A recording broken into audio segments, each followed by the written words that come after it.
selon vous, comment a été réglée la question des souverainetés?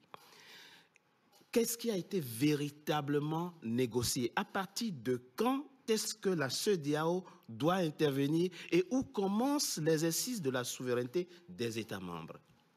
Ouais, je me serais attendu à ce que la CEDEAO respecte ces textes. C'est tout, ni plus, ni moins. Elle ne les avait déjà pas respectés dans le cas du Mali et du Niger, puisque les sanctions qui ont été appliquées ne font pas partie du dispositif de sanctions de la CEDEAO. Contrairement à ce que le professeur David vient de dire, les textes existent, les sanctions existent, il y a une gradation et la sanction la plus sévère, article 45 du protocole additionnel de la CEDEAO sur la démocratie et la bonne gouvernance, la sanction la plus sévère, c'est la suspension du pays et son accompagnement jusqu'au retour à l'ordre constitutionnel violé. Voilà. Et autant, effectivement, le Niger avait violé l'ordre constitutionnel en déposant le président Bazoum élu, autant ce qui s'est passé à l'Assemblée nationale au Sénégal est une violation de l'ordre constitutionnel par une institution, le président de la République, qui n'est pas habilité à prononcer le report de la présidentielle. À ce moment-là, la CEDEAO aurait dû suspendre le Sénégal et entrer en négociation jusqu'au retour au calendrier électoral. C'est ce que la CEDEAO aurait dû faire. Absolument. Absolument. Lisez l'article 45 du protocole additionnel. Madame avait envie de la suspension, que ça va d'abord de façon crescendo et jusqu'à la suspension. Donc elle a fait un rappel à l'ordre là. Oui, mais ça fait un moment que ça dure. Mais suspension ne signifie pas asphyxie économique. Oui, c'est ce dont on parle. Mais c'est bien ce que j'ai dit. Les sanctions économiques n'existent nulle part dans les textes de la CEDEAO. Je suis focalisé. Il existe un vague traité, un acte supplémentaire sur les sanctions contre les membres qui ne respectent pas leurs sanctions, leurs obligations vis-à-vis de la CEDEAO, mais ce sont des sanctions individuelles, pas des sanctions comme... Des sanctions ciblées. Hein, oui, ce sont des sanctions ciblées.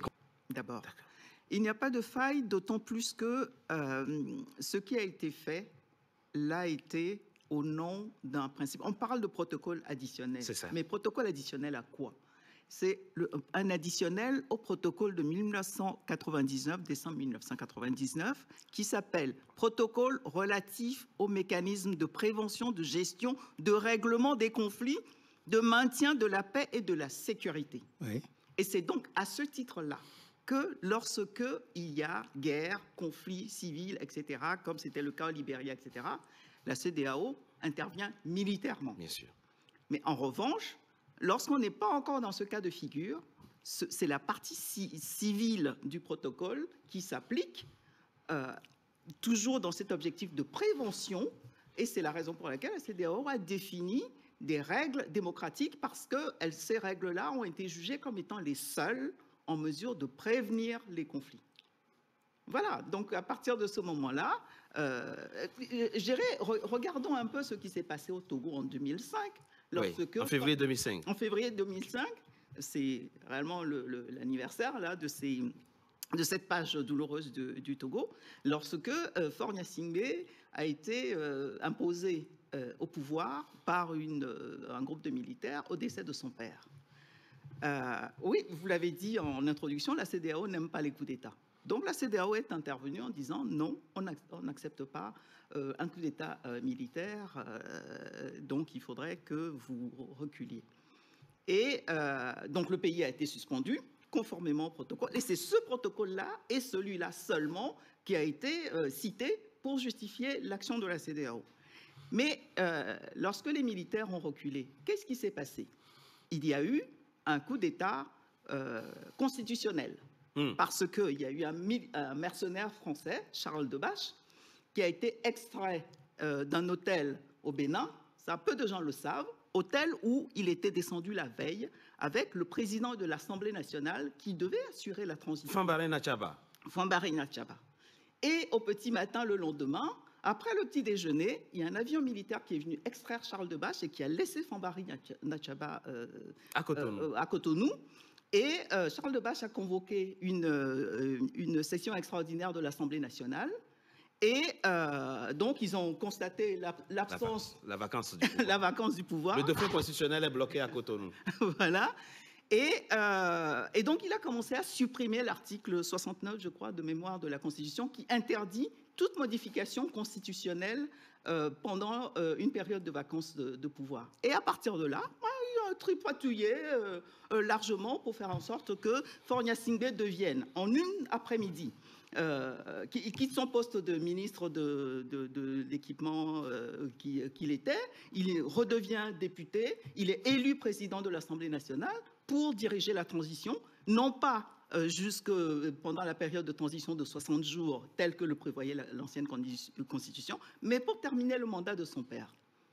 Oui, mais... Et la CEDEAO avait cautionné ça, et c'était Alpha Omar Konaré, qui était commissaire de l'Union africaine à l'époque, qui avait protesté. Il y a eu une interview très célèbre sur RFI, où il avait dénoncé les mercenaires en col blanc, et en fait, l'espèce de gouvernement de putschistes a fait semblant de reculer, et la CEDEAO a cautionné l'élection frauduleuse, un coup d'État électoral qui a maintenu, qui a replacé Faure Gnassingbé au pouvoir, et il y est toujours aujourd'hui. Madame Alors, Gavi, comment, moi j'estime le que... cas est intéressant, oui, au regard de la question que j'ai posée. Oui. Qu'est-ce que la CEDEAO peut faire dans ce cas?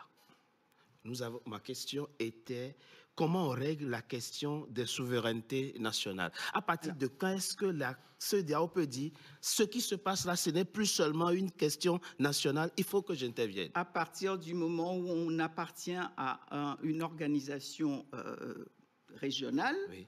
On renonce à une partie de sa souveraineté. C'est vrai. Et on renonce à cette partie de sa souveraineté au profit des règles communes, des règles vivre ensemble qu'on s'est fixées. Et pour moi, ces règles de vivre ensemble, c'est le protocole, le traité rénové de 93, ce sont les différents instruments qui ont abouti au protocole de 99 que je cite, et qui se sont poursuivis avec le protocole de 2021. Donc, ce sont ces règles-là de vivre ensemble qu'il faut respecter et sur lesquelles, à partir du moment où on commence à faire une entorse à quelqu'un, voilà, c'est du deux poids deux mesures. La CEDEAO est intervenue tout à fait légitimement au Libéria parce qu'il fallait mettre fin à une guerre civile, en Sierra Leone également, mais en termes de gestion et de règlement des conflits et de maintien de la paix, qu'est-ce qu'elle a fait quand le Mali a été attaqué par les djihadistes ?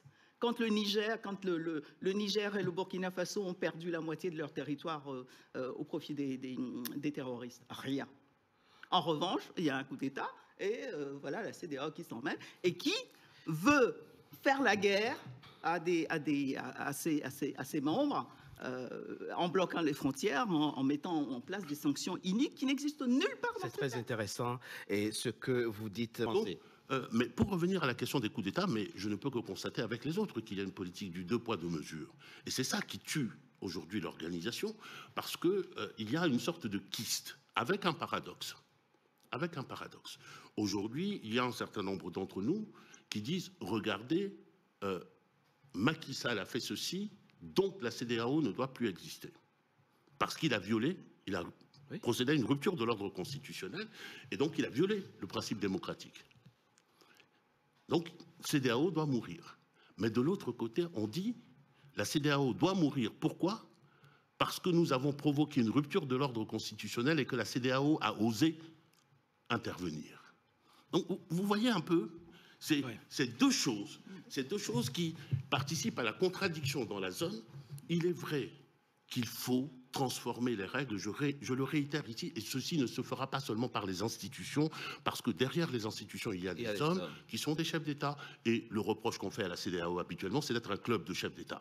Un club d'amis, un club de chefs d'État. Aujourd'hui, il appartient au peuple de la CEDEAO de pouvoir se mobiliser pour construire concrètement cette CEDEAO des peuples à travers non seulement des traités, mais en étant, je dirais, exigeants avec leurs propres gouvernants, parce que ce que Madame a dit tout à l'heure, nous savons très bien que c'est notre talon d'Achille en Afrique pour construire la dynamique africaine et l'Union africaine, c'est que personne ne veut procéder à un transfert de souveraineté, c'est-à-dire au transfert du pouvoir qu'il veut absolu dans son pays, chaque président. Et donc nous construisons des artifices d'organisation sans transfert de souveraineté, avec des textes qui sont beaux, mais qui n'ont pas les chances de se concrétiser. Parce que les décisions, entre autres, des juridictions ne sont pas non plus... Et j'ajoute juste un élément qui est que moi, je viens d'Afrique centrale, vous savez très bien, je suis centrafricain. Et donc, nous, c'est avec un grand regret que nous voyons ce qui est en train de se passer, parce qu'en Afrique centrale, notre horizon de rêve, c'était ce qui se passait à la CEDEAO.